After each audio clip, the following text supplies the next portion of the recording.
ዛሬም ገደሏቸው። ሰላም ጤና ይስጥልኝ ውድ የአርአያ ሚዲያ ቤተሰቦቻችን እንደምን አላችሁ? ይህ የአርአያ ሚዲያ ነው። አርአያ ሚዲያን የምትከታተሉ ውድ ኢትዮጵያውያን ሁሉ በያላችሁበት እምነት እንደያላችሁበት ሀገርም እንደያላችሁበት ሁኔታም ሰላማችሁ ይብዛ። ሰላም ጤና ይስጥልኝ ብዬ ያልጀመርኩት ዛሬ ነገም ግድያ ዛሬም ግድያ ይህን ቪዲዮ በምትከታተሉበት ሰዓት የታፈኑ የተገደሉ ሰዎች እንዳሉ በየጊዜው ስለሚለቀቀልን ነው እና እንዲያመንም እንዲቆረቁረንም እንዲሰማንም ጭምር ነው። እነዚህ መረጃዎች ማጋራችሁ በሰሞኑን ከምስራቅ አርሲ ጋር ተያይዞ እየተፈጠሩ ያሉ መረጃዎች እየተባባሱ መምጣታቸው እንጂ ሪፖርቱ ጭራሽ ተጨማሪ ግድያ ከመሆን የዘለለ ነገር ሆኖ አያውቅም። ከዚህ ጋር የተያያዘ ቲክቫ ያወጣውን መረጃ በዝርዝር በትንታኔ የምናየው ይሆናል። ከዛ በማስከተል ደግሞ ሊቀ ጳጳሱ ዘመቻውን ተቀላቅለዋል በሚለው መረጃው ሐሰተኛ ነው የሚል መረጃዎች ደርሶኛልና እሱም በተመለከተ ማጋራችሁ መረጃ ይኖረኛል። ማን አለ እንዴት ተባልክ ምንስ እንደነው መረጃ የደረሰ የሚለውን በጋራ አስታጋሩኝ። ባጋራችሁኝ መረጃ መሰረት ሐሳቡን ማካፈላችሁ ይሆናል።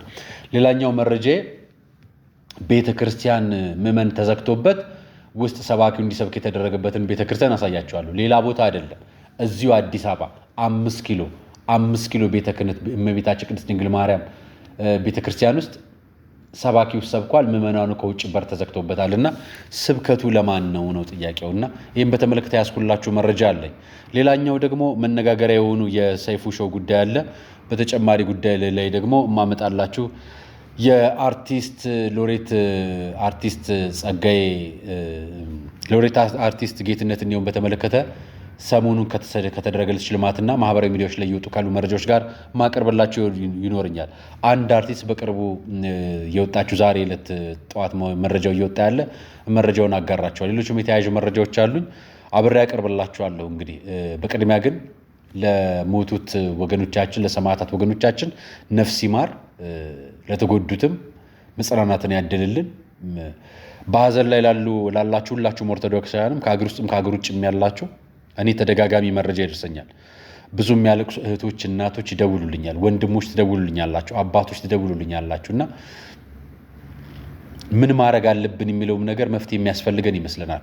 በእንደዚህ አይነት ጉዳይ ላይ ብዙ ማስተባበሪያ እየሰሩ ያሉት በሀገር ውስጥም በሀገር ውጭም ያሉ ኦርቶዶክሳውያን አሉና ትንሽ ካሁን ካለብን ቅንጅት የተሻለ ቅንጅት ያስፈልገናልና በሱ ጉዳይ ላይ የምትማክሩ ሰዎች ሀሳብ ብታጋሩን እኛም እንፈልጋለን። ሀሳቡን ሳይሆን ሀሳቡ ከኛ ሲወጣ እዚህ ሀገር ውስጥ ምክንያት እንዳለው ታውቃላችሁና እኛ ፊት ለፊት እውነቱን እነግራችኋለን። እየተገደልን ነው፣ አዎ እየተገደልን ነው። እያስገደሉ ነው፣ አዎ እያስገደሉ። እነማን ናቸው? እናንተው ታውቋቸዋላችሁ እና የምናውቃቸዋለን። እና በዚህ ጉዳይ ላይ መረጃዎችን አካፍላችኋለሁ። በአርሲ ጉዳይ ላይ በሚገደሉ ኦርቶዶክሳውያን ጉዳይ ላይ ዛሬም ዘወትርም ለዘላለምም በምችለው አቅሜ ድምፅ ለመሆን ጥረቴን እቀጥላለሁ። በግድያ ላይ ግን የሚሳለቁ ሰዎችን ታግሼ ማለፍ አልችልም። የገዛ ልጁን ሲቀብር ሀዘን ተሰምቶት ለረጅም ቀናት ሀዘን ለተቀመጠ ሰው የሌላ ሰው ልጅ ሲሞት ሞት የማይመስለው ሰው ካለ ይከፋል። እንኳን አይደለም ልጁ የገዛ ቤተሰቡ ሞቶበት የማያውቅ ሰው የለምና ኦርቶዶክሳውያን አይደለም የጎረቤታችን አይደለም የራሳችን ወገን አይደለም ኢትዮጵያዊ የሌላ ሀገር ዜጋም ሰው ሲባል ሲበደል እንኳን የሚያመን ሰዎች ነንና ከዛ አንጻር ነው መረጃዬን የማቀርብላችሁና መጀመሪያ ሰብአዊነት ይቅደም ማለት ፈልጋለሁ። በዚህ ጉዳይ ላይ መረጃ እየሰጣችሁ ያላችሁ ወንድሞችና እህቶች በጣም እናመሰግናችኋለን። በርቱልን። አጋር ለሆናችሁንም በጸሎታችሁም በድምጽ በመሆንም አብራችሁን ለቆማችሁንም የእስልምናም የፕሮቴስታንትም የሌላም እምነት ተከታይ ለሆናችሁ ወገኖች በሙሉ እግዚአብሔር ያክብርልን። አመሰግናለሁ ማለት ፈልጋለሁ። ከመሸጋገሪያ በኋላ ወደ ፕሮግራሞች ይገባላችኋለሁ።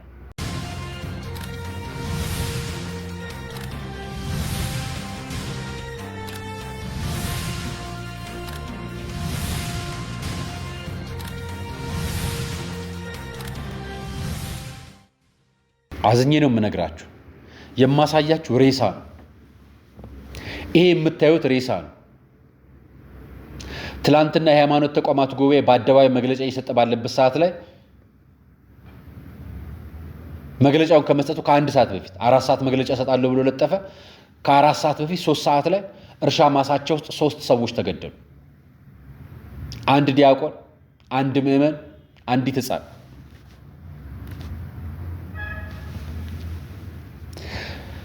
የአርሲ ዞን ሀገረ ስብከት ዛሬም በትክክል 3 ሰዎች ተገድለዋል ሲል ለቲክቫ መረጃውን አጋራ። የቲክቫ መረጃ ነው ዛሬ ማሳያችሁ።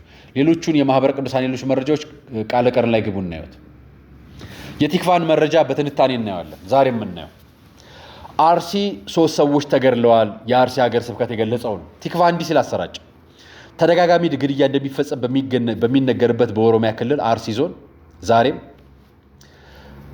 በህዳር 1 ቀን በግብርና ስራ ላይ የተሰማሩበት ዲያቆንን ጨምሮ ምዕመናንን በታጣቂዎች መገደላቸውን የኢትዮጵያ ኦርቶዶክስ ተዋሕዶ ቤተክርስቲያን የአርሲ ዞን ሀገረ ስብከት ለቲክቫ ኢትዮጵያ ገልጿል።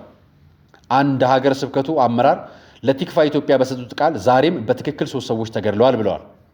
ግድያው የተፈጸመው በዞኑ እስከ ወረዳ መሆኑን አስረድተው ሟቾቹ አንደኛ ዲያቆን ኢዮብ እጅጉ፣ ሁለተኛ ጥላሁን ቦጌ ደመቀና ሶስተኛዋ የ11 ዓመት ልጅ ስትሆን ጻድቃኔ ሰራዊት ይስሙ ትባላለች የሚባሉ መሆናቸውን በዝርዝር አስረድተዋል። ሰዎች የተገደሉት ዛሬ ከጠዋቱ 2 ሰዓት ተኩል እንደሆነና ግድያው የተፈጸመበት ቦታ ልዩ ስም ጠለታ ገብርኤል የሚባል ስፍራ እንደሆነ ገልጸዋል። እኛው አካል ለቲክቫ ሲናገሩ ቦለቄ እየወቁ እያለ የተጠቀሰው ቦታ ላይ ነው የገደሏቸው ሲሉም ያስረዱ ሲሆን ግድያው የፈጸሙት የታጠቁ ኃይሎች መሆናቸውን አስረድተዋል። ዲያቆኑና ጥላሁንና እንዲሁም የ11 ዓመት ሕፃን ልጅ የተገደሉት በሃይማኖታቸው አይደለም ብለውና የሃይማኖት ተቋማት ጉባኤ በፖለቲካ ነው አሉ። እና ኦርቶዶክሳውያን ናቸው እንዴ በፖለቲካ ልዩነት ያለባቸው እዛ ያሉት?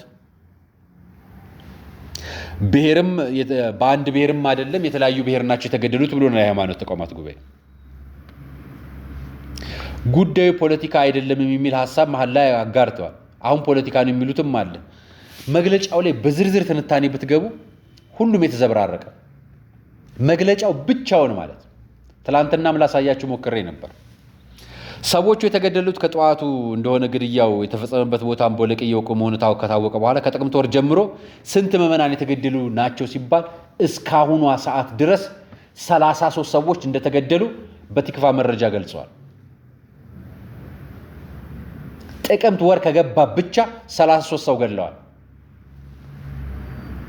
ከ33ቱ ምን ያህል የእስልምና እምነት ተከታዮች አሉ ስትሉ ኦርቶዶክሳውያንን ለማዳን የጣሩ 2 ሙስሊሞች ተገድለዋል። ኦርቶዶክሳውያንን ለማዳን የጣሩ 2 ሙስሊሞች ተገድለዋል። ከዛስ በኋላ የተለያዩ እምነት ተገዳዮች የት ነው ያሉት? የተገደሉበት ምክንያት ኦርቶዶክሳውያንን ለማዳን ነው የሚል መረጃ እየወጣ ከሆነ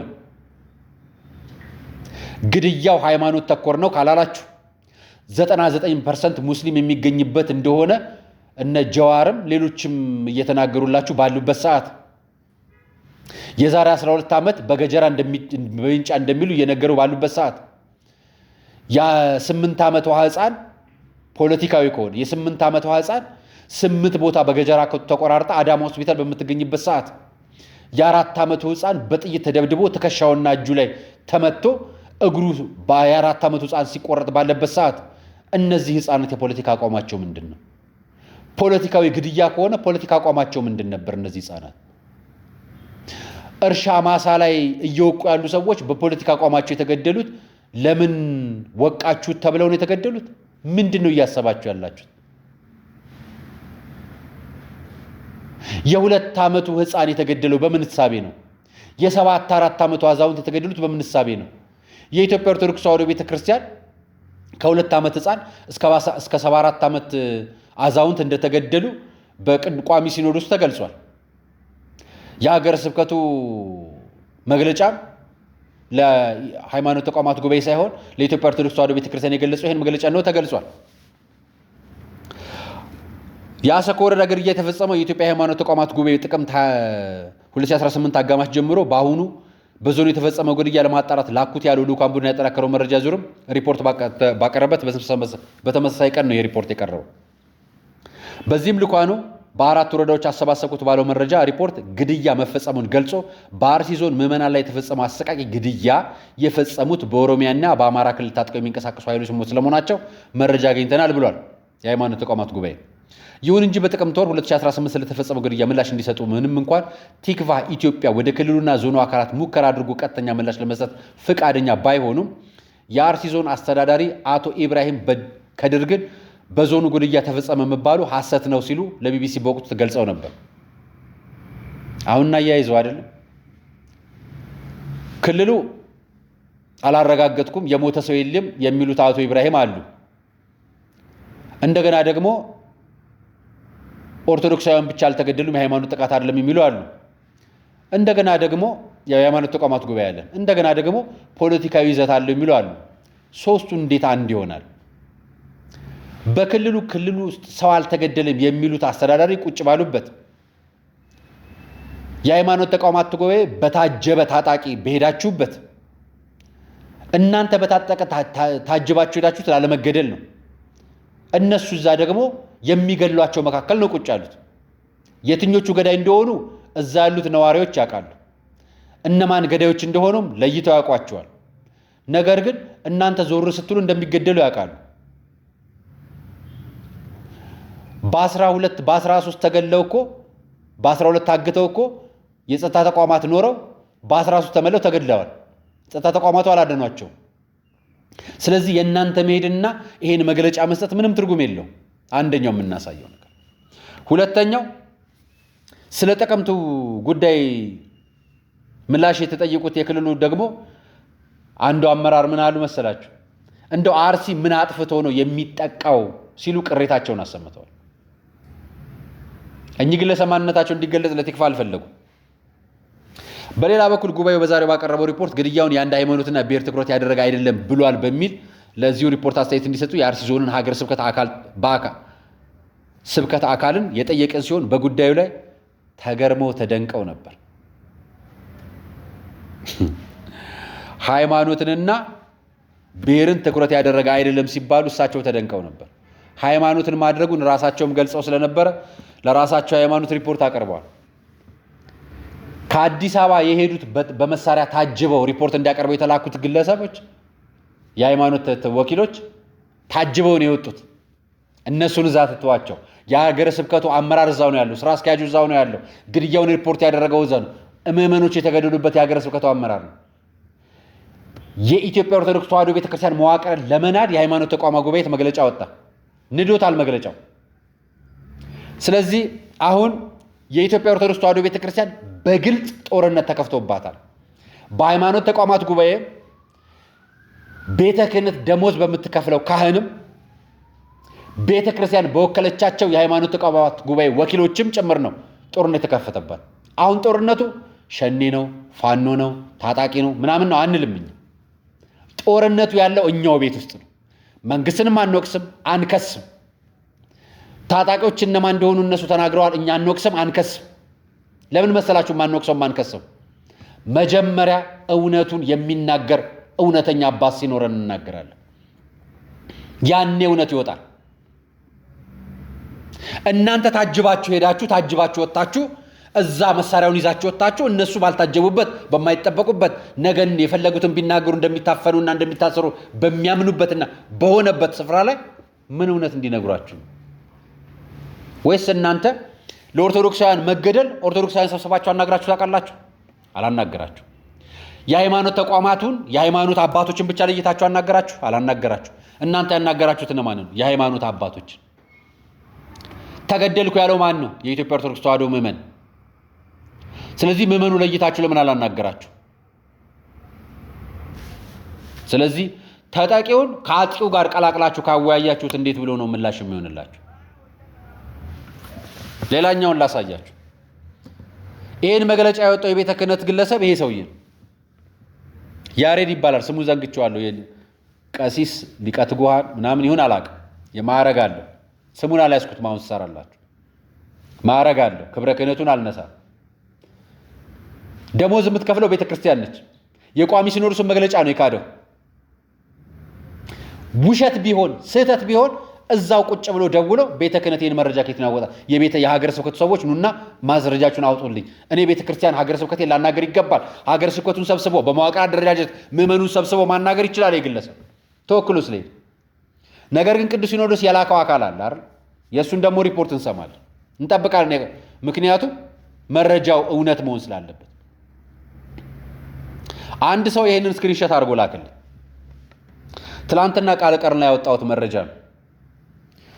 አራጆቻችን ታውቀዋል፣ ጳጳሱ ዘመቻውን ተቀላቀሉ፣ ያያ ይታሰር የሚል ሊንክ ያለው የቃለ ቀርንን ዩቲዩብ ስክሪንሾት ተደርጎ ፍኖተ አበው ዘኦርቶዶክስ የሚል መምህር ነዋይ አንድ መልእክት ላኩልኝ በዛው ገጽ ላይ እንግዲህ ስክሪንሾት ተደርጎ የተላከልኝ ላንብብላችሁ። ይሄ ልጅ ጤና የለውም እንዴ? አቡነ ፋኑኤል የተቀላቀሉት የብልጽግናን ዘመቻ ነው በሉልኝ። የአዳነችን ኮሪደር ልማት በማሞገስ ነው የተቀላቀሉት። እንደው ማጣራት የሚባል ነገር የለም እንዴ? ይህ ቪዲዮ ጥር 2015 ዓ.ም የህገ ወጥ ሹመት ጊዜ ሰልፍ ነው ወዳጄ። ዛሬ ቀኝ ወደ ኋላ ዙር ማለት ወደ 180% ዞረዋል። ሞኝን ፈልግ በሉልኝ ለአርያ መካሻ ብለውኛል። በዚህ አጋጣሚ ቪዲዮ ለኔ የተላከልኝ ትላንትና ጠዋት ነው እና እኔ በጣም ነበር ደስ ያለኝ። ምክንያቱም ሊቀ ጳጳሱ የመጀመሪያውን የጸሎተ ፍትሐት መግለጫ ያወጡት አቡነ ፋኑኤል ናቸው እና ደብዳቤዎችን አያይዤ መረጃውን አያይዤ ገልጬው ነበር። ስለዚህ አሁን ብዙ ከተማ ካልጋሪ ላይ ወንድሞቻችን ወጥተዋል፣ አባቶቻችን ወጥተዋል። ስለዚህ ዋሽንግተን ዲሲ ላይ ወጥተዋል የሚል መረጃ አብሮ ነው የደረሰኝና በጣም ደስ ስላለኝ መረጃውን አቀረብኩት። ቪዲዮ ግን የ2015 ነው። ስለዚህ ምን ሆኗል ማለት ነው? ሳክ ተደርገናል ማለት ነው። በነገራችን ላይ 180% አንዞርም። እሳቸው ብልጽግናን ለማወደስና ኮሪደር ለማሙትን ለማሞገስ ከሆነ የወጡት እዛ ያላችሁ ምዕመናን ጠይቋቸው፣ ብፁዕ አቡነ ፋኑኤልን አናግሯቸው። እኛ ግን የሚመለከተን ጉዳይ ለትላንትናው የአርሲ ጭፍጨፋ ሞት አደባባይ ላይ የወጡ መስሎን መረጃውን አጋርተናችሁ ነበር። ስለዚህ መረጃው ሐሰት መሆኑን በዚህ አጋጣሚ እንንገራችሁ። እነሱ መምህር ነዋይ እዛ የሚገኙ ስለሆነ ጳጳሱ ዘመቻውን አልተቀላቀሉም። በመግለጫቸው ተቀላቅለዋል። በአካል ግን ሰልፍ አልነበረም። ቪዲዮ ይወጣልና የላከውና ያቀረብከው ቪዲዮ የእንትን ነው ብለውኛል። እኔም ተቀብያለሁ። መቀበሌን ላሳያቸው ነው በዚህ የምገልጸው። እንግዲህ ስማቸውን የተሳሳትኩ አይመስለኝም። ከተሳሳትኩ እኚህ ናቸው። የአርሲው ግድያ ላይ ሀዘናቸውን እየገለጹ ያለው አባት ናቸው፣ መምህር ናቸው። ለረጅም ጊዜ ከማህበረ ቅዱሳን ከሰባኪነት ከተለያየ የመንፈሳዊ አገልግሎት በጣም ከብዙ መምህራን ጋር የሚታገሉ ኦርቶዶክሳዊነት እውነት መውጣት አለበት ብለው በአደባባይ የሚጎመጉቱ ናቸው። አሁን የአርሲውን ግድያ ማለት ነው የአርሲው ግድያ ቤተ ክህነት ውስጥ የወንበር ሽሚያ ጭምር መሆኑን ያጋለጡ አባት ናቸው እና ይሄ ነገር አርያ አንተስ የአባቶች ወንበር ነው ካላችሁኝ አንድ ጊዜ ነግሬያችሁ ነበር። አንድ ነገር ብያችሁ አቡነ ያሬድ ለምን አልተናገሩም? ታፍነዋል ወይ ብዬ ደጋግሜ አውጥቼ ተናግሬያለሁ። ብፁዕ አቡነ ያሬድ ታፍነዋል ብዬ ጠይቄ ነበር። እኛ አባት ካልታፈኑ እኛ አባት መውጣት ካልቻሉ መውጣት የሚችሉ አባቶች እየወጡ እየተናገሩ ነው። ስለዚህ መውጣት የምትችሉ አባቶች ወጣችሁ ተናገሩ። ብፁዕ አቡነ ያሬድ እዛ ቦታ ላይ እንዲመደቡ አይፈልጉም፣ የማይፈልጓቸው አካላት አሉ ብለው ስራ አስኪያጁንና ዋና ጸሐፊውን ጠቅሰው ከዛ ተጨማሪ ደግሞ ብፁዕ አቡነ ኤልሳ የሚባሉ አባት አሉ። እሳቸውን ገልጸው መረጃውን ከማስረጃ ጋር አጣቅሰው እየሞገቱ ነው። በርቱ ነው የምለው። እውነት ከሆነ በርቱ። እኛም የትግላቸው አካል ነንና መረጃውን አስተካክለናል። በዚህ መንገድ ተረዱልኝ ማለት ፈልጌ ነው።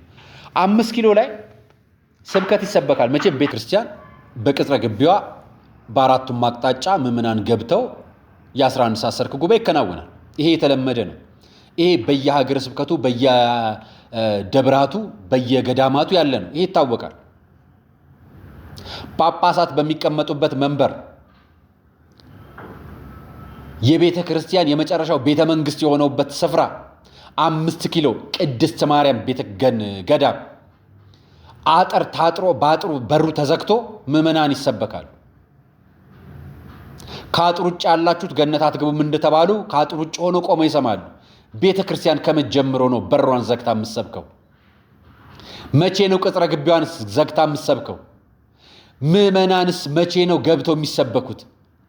ይሄ እንግዲህ ታዛቢዎች ናቸው ለኔ ላኩልኝና ምዕመናን ናቸው ለኔ ላኩልኝና በአደባባይ ስብከቱን አጥር ዘግቶ መስበክ በ5 ኪሎ ተጀመረ እንዴ ብለው ስላኩልኝ እና የነገር ትክክል ስላሉ ምናልባት የአንድ ቀን የሁለት ቀን ስህተት ይሆናል። ነገር ግን የሚመለከታቸው አካላት ስብከት በሚሰበክ አውደ ምሕረት በሚጀመርበት ሰዓት ላይ አይደለም አውደ ምሕረት ቤተክርስቲያን ከኪዳን ሌሊት ጀምሮ ክፍት ሆኖ ማታ ምሽት ላይ ለጥበቃዎችም ሌሎችም እንዲያመች ተብሎ የሚዘጋ ቅጥረ ግቢ እንጂ ቤተክርስቲያን አትዘጋም አልኳቸው።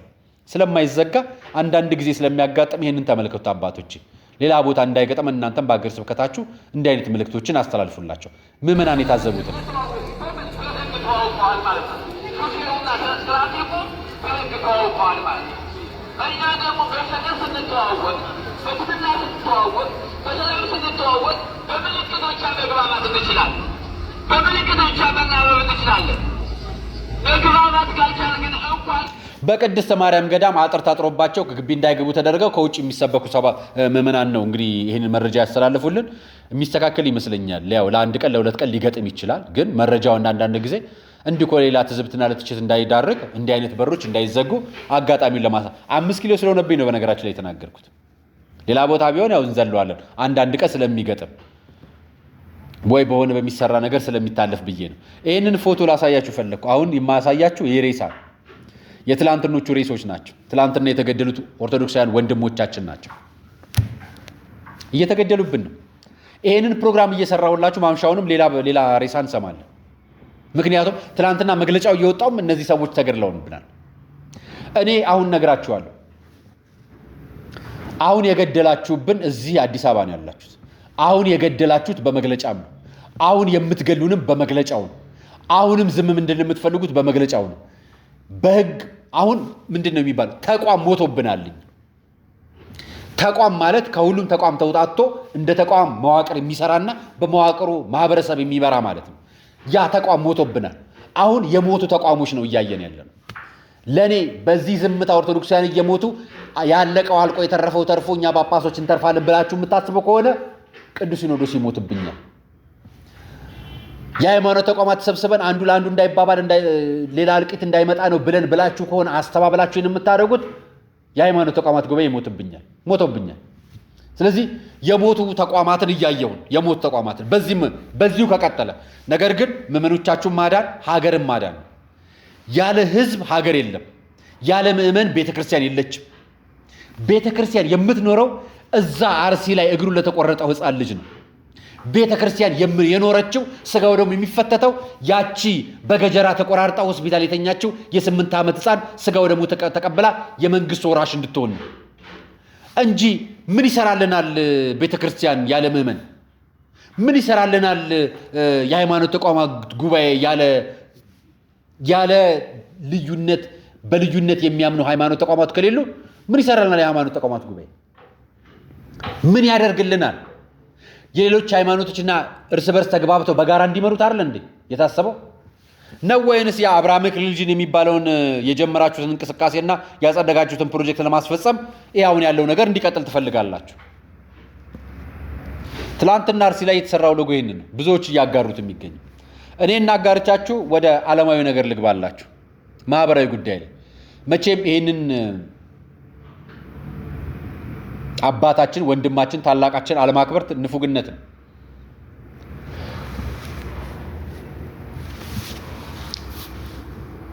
እዛ የሞትን ነው።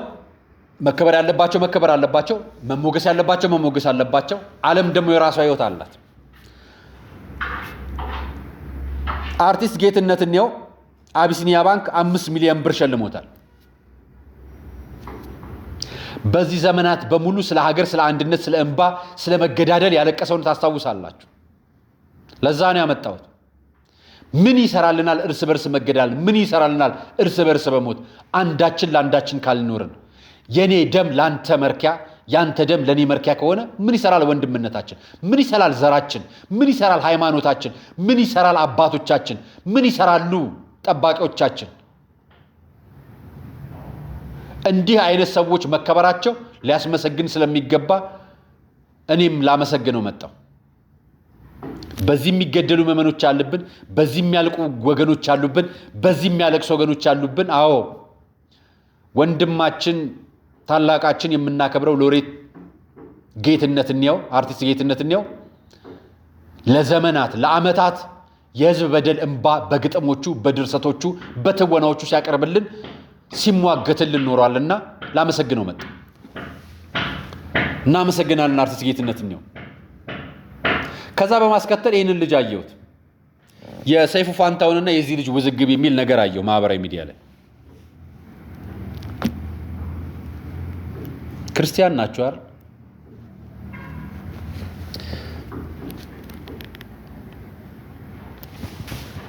ያሳያችሁ እስኪ።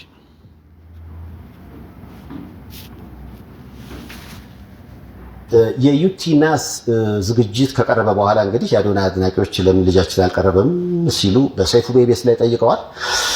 የኛ ሐሳብ ሁሉም እየመጡ ምረጡኝ እንዲሉ እድል ማመቻቸት ነው። ስለዚህ አታስቡ፣ እስከ ዝግጅቱ መጨረሻ ድረስ የተመረጡ ቲክቶከሮች እየመጡ ምረጡኝ ይላሉ። በነገራችን ላይ ዶናይን እንዲመጣ ግብዣ ቀርቦለታል። መጥቶ የምረጡኝ ቅስቀሳ ማድረግ ይችላል። ሴፊሻ ለምን አንተ ሾው መቅረብ እንደማልፈልግ በግልጽና በክብር ላስረዳ እፈልጋለሁ። አንደኛ ነገር በአካል ይህ ጥያቄ ለመጠየቅ መጀመሪያ ሰላምታ ስልክ አንደኛ በክብር አላወራኝም፣ ችላ ብላኛል። ኦኬ ሜቢ ቢዚ ሆነ ሊሆን ይችላል፣ ወይም ሌላ ሀሳብ ነው ኖሮ ሊሆን ይችላል። በጥሩ ነገር እንውሰደው። ሁለተኛ ጊዜ ከመኪና ወርጄ መኪና ውስጥ ነበር ካንተም አክብሬ መጥቼ ሴፍሻ እንዴት ነህ ሰላም ነው ወይ ብዬ ጠይቄ ዲቻ ቦይስ የሚባሉ ልጆች አሉ ከኔ ጋር ናቸውና ወደ አንተ ኢንተርቪው ቀርቤ እነሱ ሰው እንዲያውቃቸው ፈልጋለሁ ትንሽ ድጋፍ እንዲያገኙ ብዬ ጠይቄ ነበረ። የሰጠኸኝ መልስ ማህበራዊ ሚዲያ ላይ እነዚህ ነገሮች እየተናፈሱ ነው። እኔ ግን አንድ ነገር ልንገራችሁ። ብዙ የሰው መለወጥ አይቼ አውቃለሁ። ከዚህ በፊት አድርጓቸው በነበሩ ነገሮች እሱ ሰው አስተምርበታለሁ ብሎ ባሰበው ነገር ትክክል እንዳልሆነ እንዲህ አይነት ነገሮችን መጎልበት እንደሌለባቸው እነግራቸዋለሁ። የምንነግራችሁ አንዳንድ ምክሮች እንደ ሰሚው ስለሚለያይ የእናንተ ምክር የማይጠቅምበት ቦታ እንዳለ ነግረናችሁ እናውቃለን። እሱ በዛ አንጻር እንደተናገረው እንዲህ አይነት ነገር ነው ያደረገው። ከዚህ በፊት በአካል አግኝቼው በክብር አላወራኝም፣ ችላ ብሎኛል። ከሁሉ ነገር በላይ እሑድ በአሽሙር ተናግሮኛል። እኔ ገመናዬን ይፋ ያደረግኩት ሰዎች እንዲማሩበት እንጂ ስዶኛ አይደለም ብሎናል። እኔ ሽልማቱን ብሸነፍም ግድ የለኝም፣ ምርጫ ቅስቀሳ አያስፈልገኝም። እኔ ከዓለማዊ ነገር ሆነ ገረር ተለያይቻለሁ። የሰው ጭብጨባ አያስደስተኝም፣ ጥላቻ አይጥለኝም።